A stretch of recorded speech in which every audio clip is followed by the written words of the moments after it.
When leaders of the world's 20 largest economies gather in London on April 2nd, they will discuss solutions to solve the global economic crisis. They would be wise to agree to a framework that requires reciprocity among global trading partners and restores the balance of trade. Bruce Stokes of the National Journal offers a simple solution to this dilemma. The United States must produce more of what it consumes, while China, Japan, and Germany must consume more of what they produce. Stokes calls it the global bargain to rebalance international accounts. This would require an exchange rate regime which puts the values of currencies against the strength of the real economy.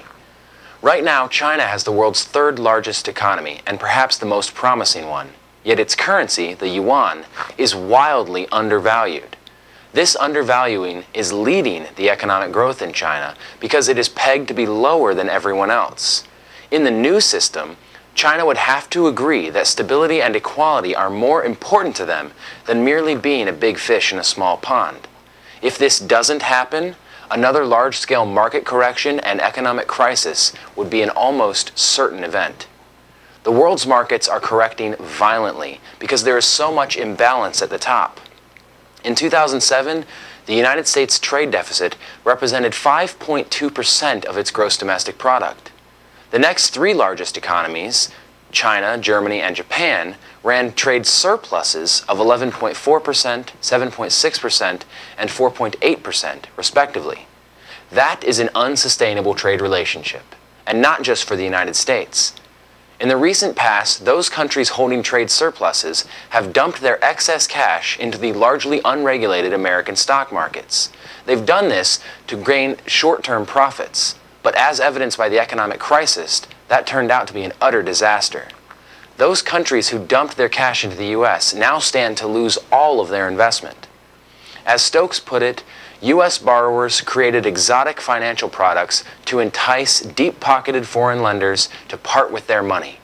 Those products then proved to be unsafe, and the global financial crisis ensued. Avoiding similar problems in the future will not simply involve better regulation, but the prevention of a re-emerging destabilization of current account imbalances. The global bargain could also improve the standard of living for the Chinese, which is the only matter of importance to the Chinese government. By strictly enforcing a new exchange rate regime that ensures the values of a currency are more in line with economic strength, the yuan would certainly appreciate, making it a more powerful buyer on the world stage. Americans live luxuriously because the dollar had for so long been such a strong currency. The Chinese would benefit in just the same way that Americans have for decades. America could then restabilize itself by implementing tax, tariff, penalty, and subsidy policies that stimulate domestic production and discourage outsourcing. This would go a long way towards putting America and its economy on a sustainable growth path. According to Stokes, the time is right to implement such policies. The world is looking for answers on how to prevent future crises of such magnitude, and it would be in the best interest of the United States to take the lead and develop the framework for a sustainable 21st century global economy. These measures would prove to be controversial at first, because reciprocity and balance have long been used as excuses for mercantilist protectionism.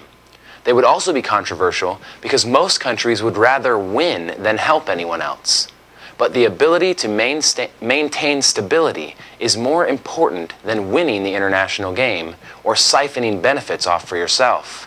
This crisis has proven that the ability to buy and consume goods today is not as important as knowing where your economy and your country is headed tomorrow. The cause of the crisis in the United States, which has spread to much of the globe, is the structural imbalance which underlies its economy.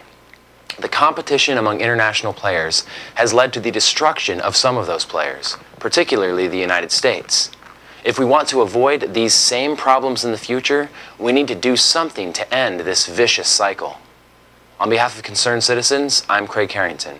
For more on this and other related topics, please log on to economyincrisis.org. America, open up your eyes. Wake up, America, wake up. Produced by economyincrisis.org.